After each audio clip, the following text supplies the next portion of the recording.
اهدنا الصراط المستقيم صراط الذين أنعمت عليهم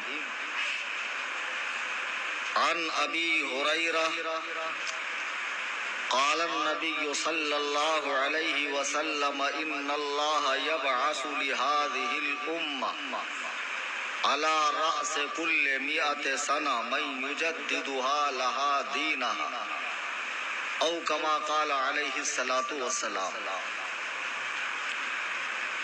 میرے عزیز دوستوں، نوجوان ساتھیوں،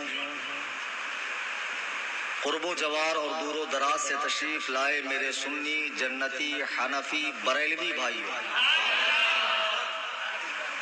آئیے ہم اور آپ اپنی پوری توجہ کے ساتھ آقائے نامدار جناب احمد مجتبی محمد مصطفیٰ صلی اللہ علیہ وسلم کی بارگاہ میں ہدیہ درود و سلام پیش کریں۔ اللہم صلی علی سیدنا مولانا محمد بارک وسلم صلاۃ و سلام علیک یا رسول اللہ صلی اللہ تعالی علیہ وسلم۔ یہ عالمی سطح پر امام اہل سنت کی قائم کردہ جماعت رضائے مصطفیٰ صلی اللہ علیہ وسلم، جس کا ایک صدی میں الحمدللہ بہت شاندار کارنامہ رہا، اور آج بھی یہ جماعت حتی المقدور پوری کوشش کے ساتھ دین و سنیت کے فروغ، نشر و اشاعت، مسلک حق کی ترویج و اشاعت میں روز و شب مصروف عمل ہے۔ یہ تنظیم ہی جماعت رضائے مصطفیٰ ہی کا ہفتہ واری اجتماع ہے جس میں آپ تشریف لائے۔ یہ غالباً ہر ہفتہ ہوتا ہے، اور اس میں ممبئی شہر کے اور باہر کے بھی علماء کرام تشریف لا کر اپنے زرعی خیالات سے آپ حضرات کو نوازتے ہیں۔ اور اس میں ایک اچھا اہتمام یہ بھی ہوتا ہے کہ مسئلے مسائل کا دور چلتا ہے، جو کہ بہت ضروری ہے۔ ایک مسلمان کو یہ پتہ ہونا چاہیے کہ مجھ کو اللہ کی جانب سے مجھ پر جو عبادات فرض ہے وہ مجھے کس طریقے سے ادا کرنی چاہیے۔ شاید آج یہی وجہ ہے کہ ہم لوگ نماز پڑھتے ہیں، لیکن نماز کی کیفیت یہ ہے کہ ہر بھولی ہوئی بات ہمیں نماز میں یاد آتی ہے، حتیٰ کہ بعض لوگ ہفتے بھر کا سارا کے سارا حساب کتاب نماز کی حالت میں کر لیتے ہیں۔ تو اس کی وجہ یہ ہوتی ہے کہ لوگوں کا وضو صحیح نہیں ہوتا، غسل صحیح نہیں ہوتا، استنجا کے آداب نہیں معلوم ہے، اور بہت باریکیاں ہیں جو مجھ سے پہلے ایک صاحب ارشاد فرما رہے تھے، جو اب تشریف نہیں رکھتے ہیں، تشریف لے گئے۔ ہمارے ساتھ اکثر ایسا ہوتا ہے کہ شاعر صاحب اپنا کلام سنا کے نکل جاتے ہیں، ہم سے پہلے کے مقرر صاحب وہ اپنا بیان فرما کر تشریف لے جاتے ہیں۔ بہرحال آپ حضرات کی محبت کی آپ تشریف نہیں لے گئے، بیٹھے رہے، اور انشاءاللہ آخر تک آپ بیٹھے رہیں گے۔ حضرات گرامی وقار، میں نے قرآن مجید برہان رشید کی جو آیت کریمہ پڑھی وہ اتنی مشہور، اتنی معروف ہے کہ آپ میں کا ہر شخص اسے پڑھنا جانتا ہے۔ سورۃ الفاتحہ کی آیت کریمہ، ترجمہ بھی آپ جانتے ہیں ماشاءاللہ۔ اہدنا الصراط المستقیم، اے اللہ چلا ہمیں سیدھا راستہ، صراط الذین انعمت علیہم، ان لوگوں کا راستہ جن پر تو نے اپنا انعام فرمایا، جنہیں اپنا مقرب بنایا ہے، قریبی بنایا ہے اپنے فضل و کرم سے، جن کو تو نے نوازا ہے۔ اس آیت کریمہ سے ایک بات تو صاف ہو گئی کہ بحیثیت مسلمان ہم پر یہ لازم ہے، ضروری ہے کہ ہم اپنے بڑوں کا اتباع کریں، ان کی اقتداء کریں، ان کے پیچھے چلیں۔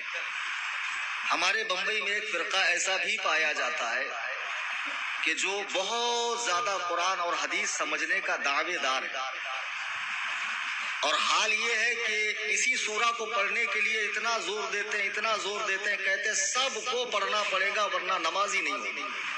حالانکہ سب جانتے ہیں کہ سورۃ الفاتحہ نماز کی حالت میں صرف امام کو پڑھنی ہے یا اکیلے نماز پڑھنے والے مقتدی کو پڑھنا ہے سورہ فاتحہ؟ جی نہیں۔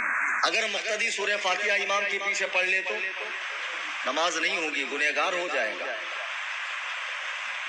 سختی کے ساتھ منع فرمایا گیا۔ تو جو لوگ سورہ فاتحہ پڑھنے پہ اتنا زور دیتے ہیں وہ اس آیت کریمہ کو سمجھ لیں کہ اللہ تعالیٰ اس میں صاف طور پہ ارشاد فرما رہا ہے کہ مسلمانوں کو چاہیے کہ انعام یافتہ جماعت کی پیروی کریں، تقلید کریں۔ اس آیت کا پیروی اور تقلید کے سوا اور کوئی معنی نہیں۔ راجح قول یہی ہے کہ اس سے مراد یہی ہے کہ سلف صالحین کا اتباع کیا جائے۔ آج ہم لوگوں کی یہ جو نشست ہو رہی ہے، یہ جو اجلاس ہو رہا ہے، ایک عالم اسلام کی عظیم اور عبقری شخصیت جسے سنیوں کا بچہ بچہ جانتا ہے، اعلیٰ حضرت امام اہل سنت، ان کا عرس پاک مرکز اہل سنت میں بڑے تسک و احتشام کے ساتھ منایا جا رہا ہے۔ جو لوگ مرکز نہیں پہنچے ہیں ان کے لیے جماعت رضائے مصطفیٰ کی طرف سے یہ عرس پاک کی محفل رکھی گئی۔ اعلیٰ حضرت امام اہل سنت کا 104 سالہ عرس پاک ہے، اور اسی عرس پاک کی مناسبت سے آج کی یہ محفل رکھی گئی۔ اعلیٰ حضرت کون ہے؟ کوئی سمجھ رہا ہے اعلیٰ حضرت بہت بڑے شاعر ہیں، کوئی سمجھ رہا ہے کہ اعلیٰ حضرت بہت بڑے صرف عالم ہیں، کسی کے خیال میں اعلیٰ حضرت بہت بڑے مفتی ہیں، کسی کے خیال میں اعلیٰ حضرت کچھ ہیں، کچھ صاحبان کہہ رہے ہیں کہ اعلیٰ حضرت صوفی نہیں ہے، کوئی کچھ کہہ رہا ہے، کوئی کچھ کہہ رہا ہے۔ حقیقت یہ ہے کہ 1 صدی سے اعلیٰ حضرت پر کام ہو رہا ہے، اور ابھی تک کما حقہ اعلیٰ حضرت پر کام نہیں ہو سکا، اور اعلیٰ حضرت کو سمجھنے کے لیے صدیاں بیت جائیں گی۔ جب ان کی ذات کے انوار و تجلیات بکھرنے شروع ہوں گے اور تہ در تہ اعلیٰ حضرت کے علوم کے حقائق جب لوگوں کے سامنے آئیں گے تو لوگ اور ششدر ہوں گے، پریشان ہوں گے کہ یہ کیسی اللہ نے شخصیت پیدا فرما دی ہے کہ جس کو مکمل سمجھا نہیں جا سکتا۔ اعلیٰ حضرت امام اہل سنت رضی اللہ تعالیٰ 14ویں صدی ہجری کے مجدد کیا ہوتا ہے؟ اللہ تعالیٰ نے اپنے دین کو لوگوں تک پہنچانے کے لیے حضرت آدم سے جناب رسول کریم تک انبیاء و مرسلین کو بھیجا۔ ہمارے آقا علیہ الصلوۃ والسلام جب دنیا آب و گل میں تشریف لائے تو بحیثیت خاتم آئے، یعنی آخر الانبیاء کی حیثیت سے آئے۔ اب پہلے جو کام تھا نبیوں کا، لوگوں تک اللہ کا دین پہنچانا، اللہ کی طرف بلانا۔ میرے آقا علیہ الصلوۃ والسلام جب دنیا میں تشریف لائے تو خاتم الانبیاء کی حیثیت سے آئے۔ اب آقا کے بعد قیامت تو کوئی نبی نہیں ہے، اب یہ کام آقا علیہ الصلوۃ والسلام کے امت کے ذمہ دار لوگوں کو سونپا گیا۔ جیسے صحابہ کرام نے حضور کا پیغام دنیا کے کونے کونے میں پہنچایا، صحابہ کے بعد کی جو مقدس جماعت ہے حضرات تابعین، یعنی صحابہ کا اتباع کرنے والے، جن میں سر فہرست ہمارے اور آپ کے آقا و مولا امام الائمہ سراج الامہ کاشف الغمہ سیدنا امام اعظم ابو حنیفہ نعمان بن ثابت رضی اللہ تعالیٰ عنہ کی ذات مبارکہ ہے۔ امام اعظم ابو حنیفہ کا اس پوری امت مسلمہ پہ اتنا بڑا احسان ہے کہ اللہ دین دینے والا، حضور دین لانے والے، صحابہ دین پھیلانے والے، لیکن اس دین کو جو لکھوانے والے ہیں سب سے پہلے وہ امام اعظم کی ذات ہے۔ سبحان اللہ، سبحان اللہ، جنہوں نے بکھرے ہوئے دین کو کتابی شکل عطا فرمائی، مدون فرمایا، اور 12,93,000 مسائل قرآن و سنت سے اور اپنے قیاس صحیحہ سے بیان فرمائے، اور رہتی دنیا تک کے لیے امت کے لیے آسانیاں پیدا فرمائی۔ اور جب حضور علیہ السلام کے بعد سلسلہ نبوت و رسالت اور وحی کا سلسلہ بند ہو گیا تو حضور علیہ السلام کے امت کے علماء ہر دور میں اٹھنے والے فتنوں کا مقابلہ کرنے لگے۔ ابھی جو میں نے آیت کریمہ کے بعد حدیث پاک پڑھی وہ مسند سنن ابی داؤد کی حدیث پاک ہے، ابو داؤد شریف کی حدیث ہے، جس کے راوی حضرت ابو ہریرہ ہے کہ اللہ کے نبی علیہ السلام فرماتے ہیں کہ اللہ تعالیٰ میری امت میں ہر صدی میں ایک ایسے شخص کو بھیجے گا جو لوگوں کے لیے ان کے دین کو تر و تازہ کرے گا۔ سبحان اللہ، نیا دین نہیں پیش کرے گا، نیا مسلک نہیں پیش کرے گا۔ آج جو لوگ کم عقلی کی بنیاد پر مسلک اعلیٰ حضرت کو پانچواں مسلک اور رضا خانی وغیرہ جیسی باتیں کرتے ہیں، ان کو اس حدیث پاک سے سبق حاصل کرنا چاہیے کہ اللہ کے نبی فرماتے ہیں کہ اللہ تعالیٰ میری امت میں ہر صدی میں ایک بندے کو پیدا فرمائے گا جو لوگوں کے لیے دین کو ترو تازہ کرے گا. مثال کے طور پر کوئی ہیرا ہے، اس ہیرے پہ اگر مٹی جم جائے تو مٹی کے جمنے سے ہیرے کی چمک جو ہے وہ نظر نہیں آتی ہے. اس کا مطلب یہ نہیں ہے کہ ہیرے کی حقیقت ختم ہو گئی، اس کا وجود ختم ہو گیا. نہیں، مٹی ہٹا دو، ہیرا دوبارہ چمکنا شروع کرے گا.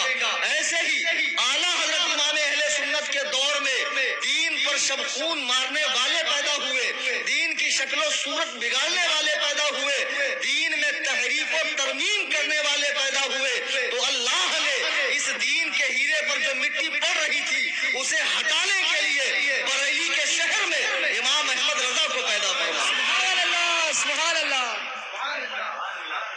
یہ کوئی نیا کام ہے؟ یہ کام اعلیٰ حضرت سے پہلے بھی مجددین نے کیا. حضرت شاہ عبد العزیز محدث دہلوی ہندوستان میں جب شیعت اپنے پورے شباب پر تھی اور شیعت اہل سنت و جماعت میں ضم ہو کر مسلمانوں کے عقائد کو خراب کرنے کے لیے پر توڑ رہی تھی، اللہ نے خاندان ولی اللہ میں حضرت شاہ عبد العزیز محدث دہلوی رحمہ اللہ کو پیدا فرمایا، جنہوں نے ایک ایسی عظیم کتاب لکھی تحفہ اثنا عشریہ، جس نے شیعت کو زمین دوز کر دیا اور شیعت کا پورا ستیہ ناش ہو گیا. آپ سے بھی پہلے بزرگان دین نے جب دین پر کوئی حملہ ہوا ہے، ہر فرعون کے مقابلے میں ایک موسیٰ کو اللہ نے پیدا فرمایا. سبحان اللہ، سبحان اللہ. میں ساری تاریخ اگر آپ کو بتاؤں، میں حضرت آدم سے بتا دوں گا تو کئی راتیں ناکافی ہے. حضور سے بھی اگر بتانا شروع کروں کہ میرے آقا کے تشریف لے جانے کے بعد نبی علیہ السلام نے جو صحابہ کو دین خالص دیا تھا، اس دین خالص کے ساتھ کیسا کھلواڑ ہوا، کیسی موضوع روایات اور من گھڑت احادیث اس امت کے سامنے پیدا کی گئی. اگر اللہ محدثین کی جماعت کو پیدا نہ کرتا تو رب کعبہ کی قسم حضور کا کلام ان مفتیوں کے ہاتھوں محفوظ نہ رہتا، آج حدیث کا خزانہ ہمیں نہ ملتا.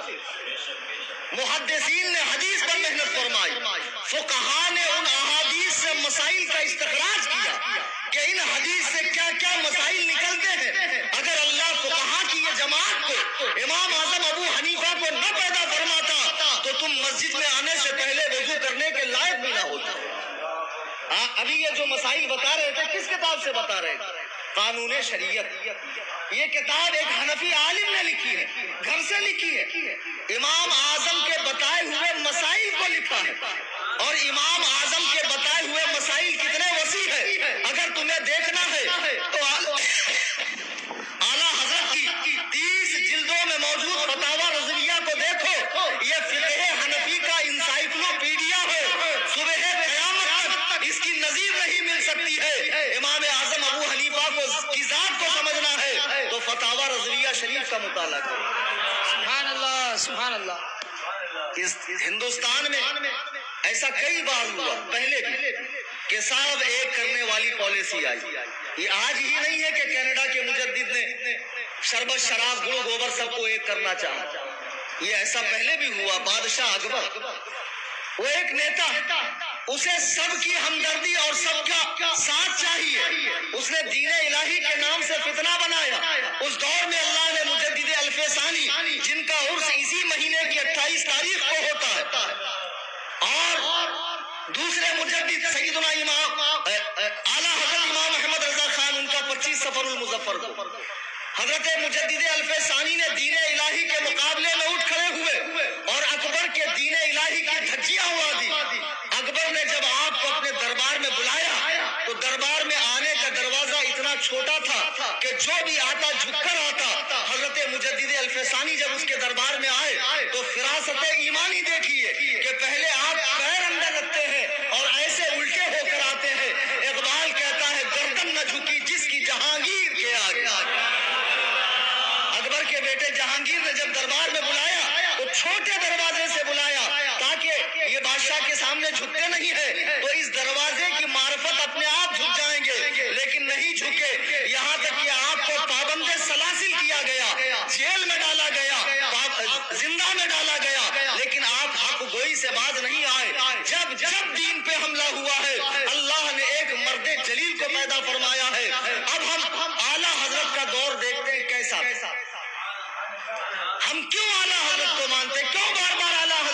بات کرتے ہیں. آج جن کے سروں پر عمامے اور ٹوپیاں سلامت ہے، جن کے حلوے اور مانڈے سلامت ہے، ان کو اعلیٰ حضرت کا شکر ماننا چاہیے، لیکن 1.5 اینٹ کی مسجد الگ بنا رہے. رب کعبہ کی قسم، میں خانہ خدا میں اللہ کی عزت و جلال کی قسم کھا کے کہتا ہوں، تم لاکھ ایریا رگڑ رہو، تمہیں سوائے 2-4 فیس بک پہ لائک اور کمنٹ کے کچھ نہیں ملنے والا. میں ایک پیر صاحب کی بات کر رہا ہوں جو بمبئی کے اندر آج کل جن کا فتنہ بہت بڑا پھیل رہا ہے. اور سن لو، یہ کلیم حنفی ہے. تم جیسے پنجیوں سے اڑیا پیر، گڑیا پیر، لٹیا پیر، چٹیا پیر، ایسے روزانہ کتنے نکال کے ڈسٹ بن میں ڈال دیتا ہوں میں. آئی سمجھ میں بات؟ ہاں. تو پیر صاحب فیس بک پر جو ہے اعلیٰ حضرت کو چیلنج کر رہے ہیں. ارے احمق کہیں کے، تمہیں معلوم ہونا چاہیے کہ اعلیٰ حضرت بنانے سے نہیں بنے ہیں، میرے اور تیرے بنانے سے نہیں بنے ہیں. جن پر اللہ و رسول نے فضل خاص فرمایا ہے، وہ اس بلندی کو پہنچے ہیں، وہ اس مقام کو پہنچے ہیں کہ تمہارے ہی ابا کہتے ہیں کہ عشق مصطفیٰ کا یہ اعجاز دیکھیے، خان زادہ سیدوں کا اعلیٰ. سبحان اللہ.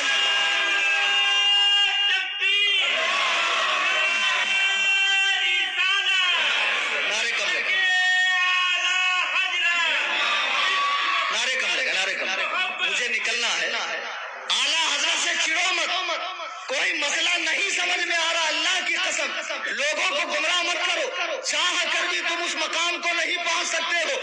پیروں میں بانس لگانے سے کوئی بڑا نہیں ہوتا ہے کہ میں بہت بڑا ہو جاؤں گا، مقابلے کا ہو جاؤں گا. انچی ٹیپ لے کے ناپ رہے ہو، ایسے کوئی بڑا تھوڑی ہوتا ہے.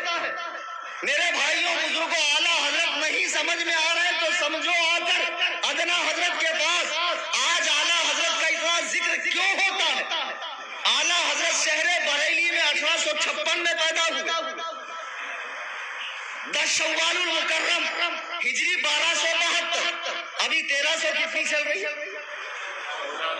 چوتھا. شاباش. کتنی چل رہی ہے؟ ہاں.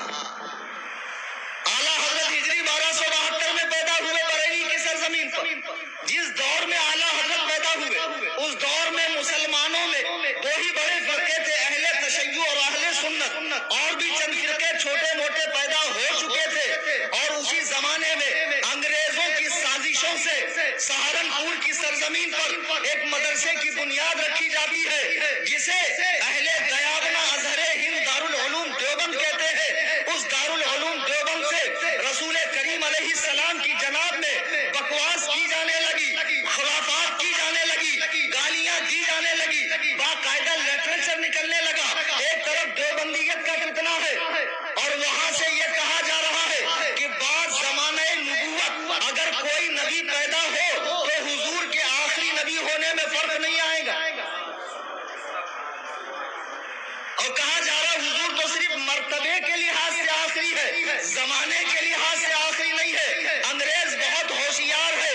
انگریز نے دیکھا کہ ہندوستان میں اگر مسلمانوں کو لڑوانا ہے تو ان کے مقابلے میں مسلمانوں کو لانا پڑے گا، علماء کو لانا پڑے گا. بڑے بڑے نامور حکیم الامت شیخ الاسلام امام ربانی جیسے القاب والوں کو لانا پڑے گا.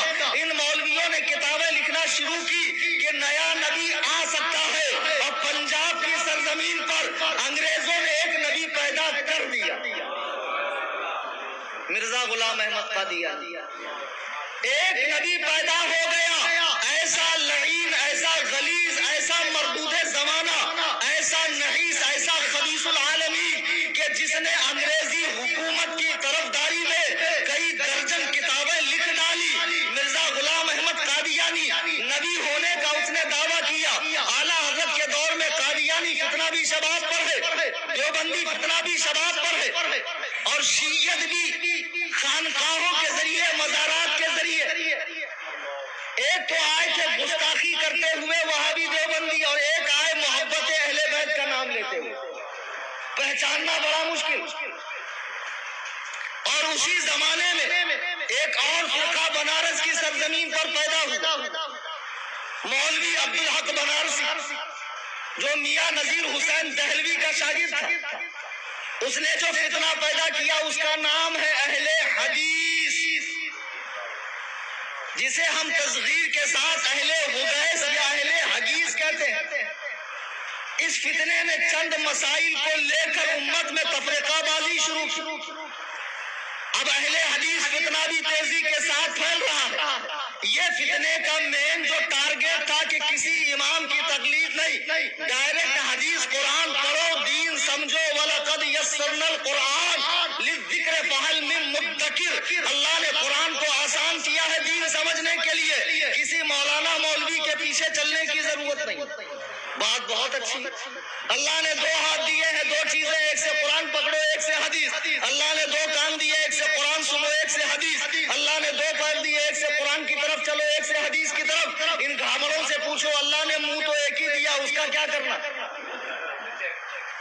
اس سے امام اعظم ابو حنیفہ پہ بھونکنا تو یہ فرقہ بنارس کی سرزمین پر پھیلا، پھر نواب صدیق حسن خان بھوپالی اور وحید الزماں حیدرآبادی، ان لوگوں نے اس کی پشت پناہی کی، پھر نیچری فرقہ پیدا ہوا، اہل قرآن فرقہ پیدا ہوا۔ اب جو نہ حدیث کو مانتا ہے نہ فقہ کو مانتا ہے، ڈائریکٹ قرآن کو مانتا ہے، غرض کے کئی فرقے پیدا ہو گئی، کئی فتنے پیدا ہو گئے۔ اب امت مسلمہ پریشان ہے، بارے الہ ہم جائیں تو کہاں جائیں؟ ہمارے ایمان کا کوئی محافظ پیدا فرما، ہمارے لیے کوئی رہنما اور مددگار پیدا فرما۔ اللہ نے امت مسلمہ کی فریاد رسی کو سنا اور اس امت پر رحم فرماتے ہوئے بریلی کی سرزمین پر مولانا نقی علی خان کے گھر میں ایک بچہ پیدا ہوتا ہے جس کو دنیا امام احمد رضا خان کہتی ہے۔ یہ بچہ 13 سال 10 مہینہ 4 دن کی عمر میں تمام علوم مروجہ کو حاصل کر لیتا ہے اور پہلا فتویٰ لکھ کر اپنے ابا جان کو دکھایا جاتا ہے۔ ابا جان نے دیکھا فتویٰ صحیح ہے تو اپنی مسند ارشاد بچے کے حوالے کر دی۔ اب یہاں سے ان کے دین کے کام کا آغاز ہوتا ہے تو 55 سال تک اعلیٰ حضرت نے خدمت دین فرمائی۔ آج جو چادر چور مجاور اعلیٰ حضرت پہ بھوگتے ہیں، یہ اجمیر شریف میں اعلیٰ حضرت کا سلام پڑھ لو، ان کی لنکا میں آگ لگ جاتی ہے۔ کیوں بھائی؟ تمہیں اعلیٰ حضرت سے چڑ کیوں ہے؟ جب دیوبندی اپنی کتاب میں حضور کے علم کو چوڑا چمار سے زیادہ ذلیل لکھ رہے تھے، حضور کے علم کو بچوں پاگلوں جانوروں کی طرح کہہ رہے تھے، حضور کو بڑے بھائی کی طرح کہہ رہے تھے، ختم نبوت کا انکار کر رہے تھے، مر کے مٹی میں ملنے والا کہہ رہے تھے، تب کہاں تھے یہ صاحبان جبہ و دستار جو آج بڑے بڑے پیر اور حضرت بنے امت کو مرید فرما رہے ہیں؟ اس وقت کون سے بل میں گھسے تھے؟ تنے تنہا میرا امام ان باطل فرقوں کے مقابلے میں آتا ہے اور آپ کے قلم سے 1300 کتابیں منصع شہود پر آتی ہے اور ہر فرقے کے رد میں آتی ہے۔ جو عظمت رسالت پہ ڈاکہ ڈال رہے تھے، جو انبیاء علیہ السلام کی عصمت پہ ڈاکہ ڈال رہے تھے، جو اہل بیت نبوت پر ڈاکہ ڈال رہے تھے، جو صحابہ کرام پر بھونک رہے تھے، جو اولیاء امت پر غلاظتیں بک رہے تھے، اعلیٰ حضرت نے ان سب کا تعاقب فرمایا ہے۔ مجدد کا کام کیا ہوتا کہ دین میں جو باتیں گھس گئی ہیں نئی اسے نکالنا، اور جو باتیں دین میں تھی اور اسے نکالا جا رہا تھا تو اسے دین میں رکھنا، اسے دین ثابت کرنا۔ اعلیٰ حضرت کے دور میں کیا ہو رہا تھا کہ ہر چیز کو شرک بدعت حرام ناجائز کہہ کر دین سے نکالا جا رہا تھا۔ سرکار پر صلاۃ و سلام پڑھنا، نام اقدس پہ انگوٹھے چومنا، قیام تعظیمی کرنا، دور و نزدیک سے پکارنا، اولیاء اللہ کی قبور پر حاضری دینا، انبیاء و اولیاء سے استعانت کرنا، ان چیزوں کو شرک و بدعت حرام و ناجائز کہہ کر مٹایا جا رہا تھا۔ اعلیٰ حضرت نے ان کا دین ہونا ثابت کیا، اور جو لوگ دین میں نئی بدعات و خرافات گھسیٹ رہے تھے، اعلیٰ حضرت نے ان تمام بدعات کا رد کیا۔ اب ظاہر سی بات ہے کہ دونوں کو تکلیف ہوگی۔ ایک طرف وہابی دیوبندیوں کو بھی اعلیٰ حضرت سے پرابلم ہے کیونکہ اعلیٰ حضرت نے ان کا کالا چٹھا کھول دیا، لیکن یہ اپنے والوں کو کیا ہو گیا؟ تو یہ اپنے والوں کو یوں ہوا کہ ان کی دکانیں بند ہو رہی تھی. اعلیٰ حضرت نے مزار پہ کیسے حاضری دی جائے بتائے. اب اگر اس حساب سے حاضری دوں گے تو پھر انگوٹھی بکیں گی کیسے الگ الگ دھات کی, وہ ناڑے گھوڑے بکیں گے کیسے, وہ چادر ریٹرن کیسے آئیں گی دکان پر, جو کالا بازاری چل رہی ہے وہ چلیں گی نہیں. اب وہاں تو سارے لوگ جاتے ہیں, اعلیٰ حضرت فرمائیں کہ خالص مسلمان آئے تو 50% تو یہی کٹ گئے, مزارات پہ عورتیں نہ جائیں. اب اعلیٰ حضرت کو فالو کرنے لگے تو گلیاں سنسان پڑ جائیں گی, دکان چوپٹ ہو جائیں گی. لیکن آخرت بن رہی ہے وہ نہیں سوچ رہا, اس کو آخرت کی فکر نہیں ہے. یہ سکڑا کہتا ہم دعا کریں گا. یہ بیٹھا ہوا مزار پر, یہ بارہ سنگا کہتا ہم دعا کریں گا. مردود کہیں کہ تو وکالت نامہ لکھا کے لایا کہ تو دعا کرے گا, پھوہڑ کہیں کہ تیرے پاس کوئی ڈگری ہے کہ اللہ تعالیٰ تیری دعا کرے گا. اللہ تعالیٰ میرے غریب نواز کے آستانے پر آنے والے ہر شخص کی دعا کو قبول فرما لیتا ہے. آج ان پیروں نے جو بوال مچا رکھا ہے بمبئی میں, اچھے خاصے سنی, سال در سال اضافہ ہو رہا ہے, کھٹملوں کی تعداد میں کوئی نیا سینہ پیٹ رہا ہے, لوہے لگا رہا ہے, مرثیے پڑھ رہا ہے. محرم میں طرح طرح کی بدعات سنیوں میں آ گئے.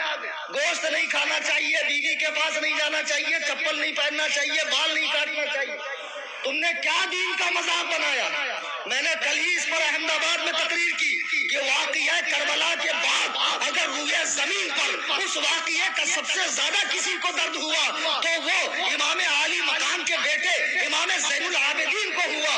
ہم ان کی زندگی دیکھیں گے, کیا انہوں نے اس طرح کی باتیں کی. امام باقر نے, امام جعفر صادق نے, امام موسیٰ کاظم نے جب نہیں کی تو تم کون ہوتے ہو جو اس طرح دین میں بدعات پیدا کرنے والے. آج کل یہ بدعاتیوں کا ٹولہ نوجوانوں کو اتنا جری کر رہا ہے کہ جس کے چہرے پر داڑھی نہیں ہے, جو گانجے کا سٹا مار کے رات دن فائر رہتا ہے, وہ ہوٹلوں پہ کھڑے ہو کر, پان پٹی پہ کھڑے ہو کر صحابہ کی عدالت لگا رہا ہے کہ فلاں منافق ہے, فلاں جہنمی ہے, فلاں ایسا ہے, فلاں ویسا ہے. تیری ماں تجھ پر روئے, اور بدبخت تو ایک سنترے پیر کی بات مان کر صحابی پر بھونکتا ہے. صحابی کسے کہتے ہیں؟ جس نے مصطفیٰ کریم کے چہرے انور کو مادے کی آنکھوں سے دیکھا ہو اور ایمان کی حالت میں فوت ہوا ہو. اللہ کے نبی فرماتے ہیں جہنم کی آگ اس شخص کو نہیں چھوئے گی جس نے مجھے دیکھا یا میرے دیکھنے والوں کو دیکھا. درود پاک پڑھیے اللہم صلی اللہ.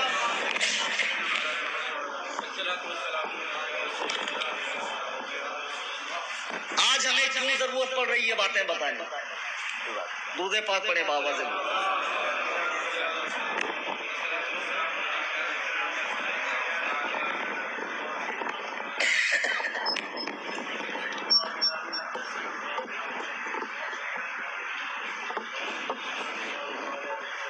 بہت افسوس ہوتا, میں بھی بامبے کا ہوں, میری بھی پیدائش بامبے کی ہے, پلا بڑا بامبے میں.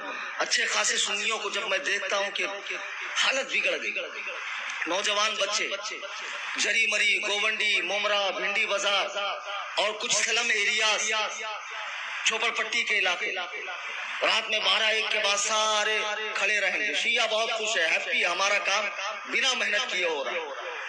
آپ سمجھ رہے ہیں اہل بیت سے محبت بڑھ رہی. خدا کی قسم تم میں رافضیت آ رہی, تم میں شیعت آ رہی, اور اب اتنا غلو کہ حضرت علی کو شیعوں کا ایک فرقہ ہے نصیری جو خدا مانتا ہے, اور جو ملک شام میں وہی عقیدہ یہ آج کل کے غالی درجے کے تفضیلیوں کا ہوتا جا رہا ہے. خدا کی قسم یہ ایسا دودھ پاک پڑا.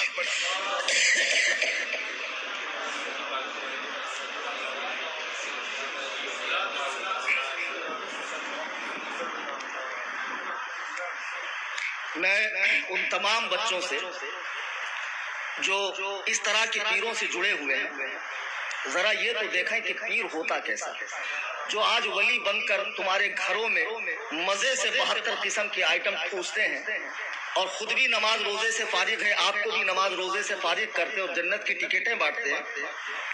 خدا کی قسم کل قیامت میں تم دیکھو گے ان کی کیا ٹھکائی ہوگی. یہ تمہیں جنت بانٹیں گے. بتاؤ 7 طبق آسمان اور 7 طبق زمین میں میرے آقا سے بڑا کوئی پیر ہے کہ جب میرے آقا علیہ السلام نے مرض الموت میں نماز کو فراموش نہیں فرمایا. صحیح بخاری کی روایت ہے کہ حضرت ابو بکر و عمر سرکار کو مسجد میں لے کر آئے اور اس عالم میں حضور نے نماز ادا فرمائی اور فرمایا جعلت قرۃ عینی فی الصلاۃ، نماز میرے آنکھوں کی ٹھنڈک. یہ تم کیا لے کر بیٹھے ہو؟ یہ طریقت ہے، یہ معرفت ہے، یہ حقیقت ہے. وہ قلندر ہے. ابے وہ قلندر نہیں، وہ کل اندر ہے. وہ کھانے کی دکان ہے، وہ پنجابی ڈھابا ہے، بابا نہیں ہے. وہ سب کھاتا ہی جائے گا، کھاتا ہی جائے گا، تیرا سکڑا صاف کر دے گا. اور تو سمجھ رہا میں حضرت کی خدمت کر رہا ہوں.